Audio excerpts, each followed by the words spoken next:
여러분 안녕하세요. 오늘은 전 세계 이목이 집중되고 있는 우크라이나와 러시아 전쟁의 2025년 12월 상황을 종합적으로 리뷰해보는 시간을 갖겠습니다. 벌써 3년 가까이 이어지고 있는 이 전쟁은 국제 질서뿐만 아니라 우리 삶에도 많은 영향을 미치고 있는데요.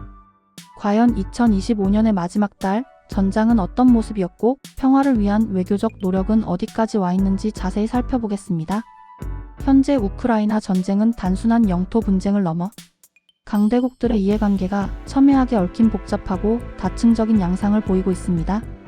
특히 2025년 12월은 군사적 측면과 외교적 측면 모두에서 매우 중요한 전환점이 될 수 있는 시기로 평가되며 국제사회는 숨죽이며 이 상황을 주시하고 있습니다. 먼저 가장 중요한 전황 및 군사적 상황부터 심층적으로 분석해 보겠습니다. 2025년 11월 25일부터 12월 22일까지 약 한 달 동안 러시아군은 우크라이나 영토 약 138제곱마일을 추가로 점령했습니다. 이는 단순한 숫자를 넘어 러시아군이 꾸준히 전선을 확장하고 있다는 강력한 증거입니다. 특히 12월 16일부터 22일 사이 일주일 동안에만 51제곱마일을 점령하며 공세의 속도를 눈에 띄게 높이는 모습을 보였습니다. 이러한 수치는 2025년 1월 1일 이후 월 평균 176제곱마일을 점령해 온 러시아군의 꾸준하고 집요한 압박이 계속되고 있음을 여실히 시사합니다. 이러한 러시아군의 지속적인 공세는 우크라이나군의 전력 소모와 방어선 약화로 이어지며 전반적인 전황에 큰 영향을 미치고 있습니다. 실제로 우크라이나군은 전략적 요충지인 시베르스크에서 철수했는데 이는 전쟁 시작 이후 가장 빠른 후퇴 속도로 평가될 만큼 전황이 우크라이나에 상당히 불리하게 전개되고 있음을 보여줍니다. 러시아군은 2025년 한 해 동안 총 5,100제곱킬로미터 이상의 우크라이나 영토를 점령했다고 주장하고 있습니다. 특히 도네츠크 지역의 시베르스크와 하르키우 지역의 보호찬스크를 점령했다고 발표하며 대대적인 전과를 과시했습니다. 하지만 미국의 권위 있는 전쟁연구소, 즉 ISWINSTITUT for the Study of War는 러시아가 주장하는 것보다는 적은 4,984제곱킬로미터, 즉 196개 정착지를 점령한 것으로 추정하고 있어 양측의 발표에는 다소간의 차이가 존재합니다. 이러한 영토 변화는 전선의 안정성보다는 러시아군의 점진적이고 꾸준한 진격이 계속되고 있음을 명확히 나타냅니다. 공세와 방어 측면에서도 매우 치열하고 잔혹한 전투가 계속되고 있습니다. 러시아군은 12월 22일과 23일 밤 우크라이나 서부 지역의 핵심 에너지 기반 시설을 주요 목표로 삼아 대규모 미사일 및 드론 공격을 감행했습니다. 이는 우크라이나의 전쟁 수행 능력을 약화시키고 나아가 민간인들의 사기를 저하시키려는 분명한 의도로 해석됩니다. 혹독한 겨울을 앞두고 에너지 시설을 공격하는 것은 인도주의적인 비판을 면하기 어렵습니다. 반면 우크라이나군은 쿠피안스크 방향에서 과감하게 진격하여 러시아군이 쿠피안스크에서 병력과 물자를 보급받지 못하도록 차단하는 등 적극적인 방어 및 역공 작전을 펼치기도 했습니다.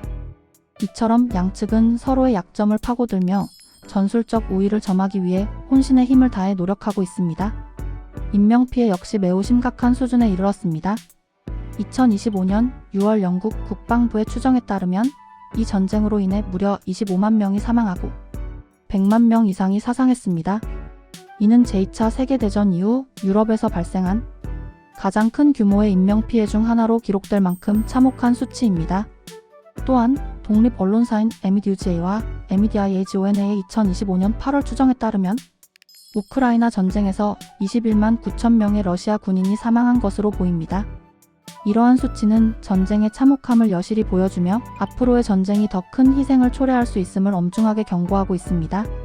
주요 공격 사례를 살펴보면 우크라이나군은 12월 15일 러시아의 노보로시스크에서 러시아 해군 잠수함을 공격하기 전날 흑해 상공에서 러시아의 Il-38N 정찰기를 성공적으로 타격하는 등 해상과 공중에서도 러시아군에 대한 견제를 늦추지 않았습니다.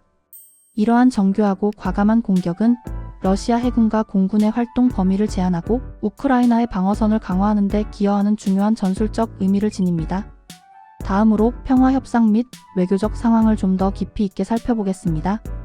군사적 충돌이 격화되는 와중에도 평화를 위한 외교적 노력은 다각도로 계속되고 있지만 그 과정은 결코 순탄치 않아 보입니다.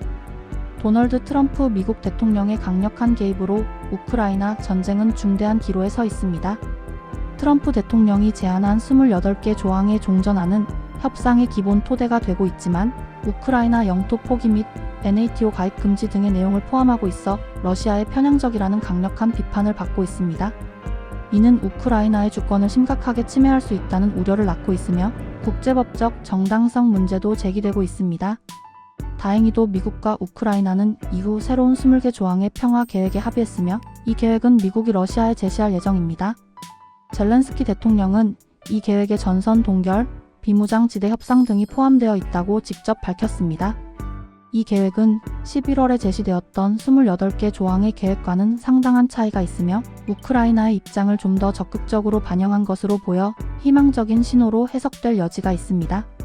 하지만 여전히 영토 문제는 가장 큰 그리고 해결하기 어려운 걸림돌입니다.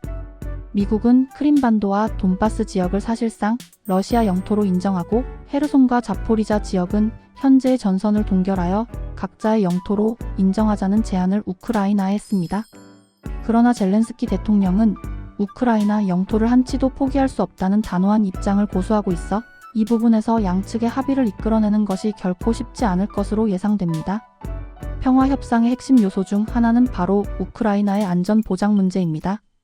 미국은 러시아, 우크라이나, 그리고 유럽 국가들 간의 포괄적인 불가침 협정을 체결하여 우크라이나의 안전을 장기적으로 보장하는 구상을 하고 있습니다.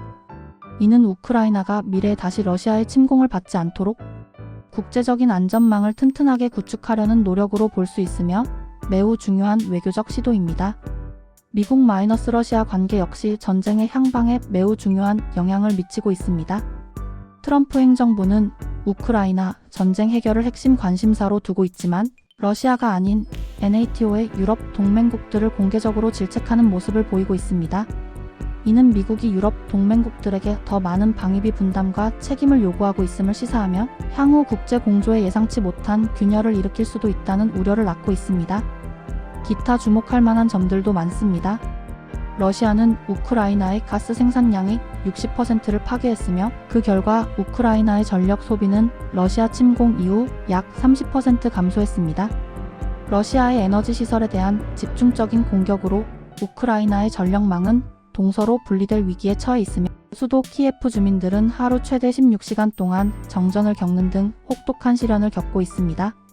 이는 전쟁이 민간인들의 삶에 얼마나 직접적이고 심각한 영향을 미치고 있는지 보여주는 단적인 예이며 인도주의적인 위기 상황을 초래하고 있습니다.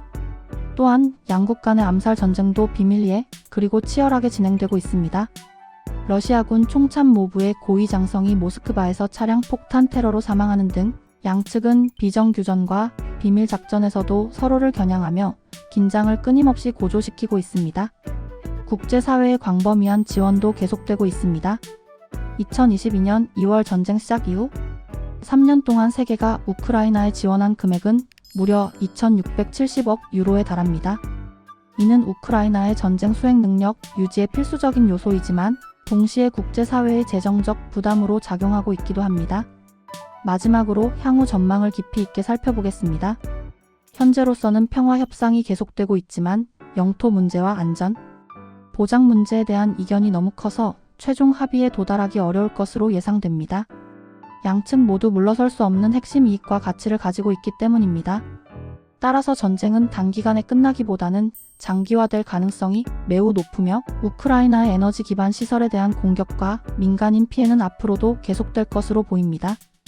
다가오는 겨울철 에너지 위기는 우크라이나 국민들에게 더욱 큰 고통과 시련을 안겨줄 것입니다. 또한 미국과 러시아 간의 관계, 그리고 미국의 변화하는 대유럽 정책이 우크라이나 전쟁의 향방에 결정적인 영향을 미칠 것으로 예상됩니다.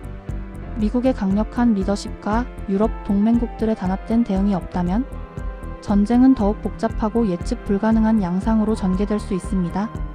2025년 12월 우크라이나와 러시아 전쟁은 여전히 안개 속을 걷는 듯한 불확실한 상황입니다.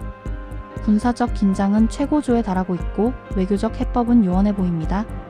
이 참혹한 전쟁이 하루빨리 종식되고 지속 가능한 평화가 이 땅에 찾아오기를 간절히 바라며 국제사회의 지속적인 관심과 적극적인 노력이 그 어느 때보다 필요한 시점입니다. 오늘 준비한 내용은 여기까지입니다. 다음에도 더욱 유익하고 깊이 있는 정보로 찾아뵙겠습니다. 시청해주셔서 감사합니다.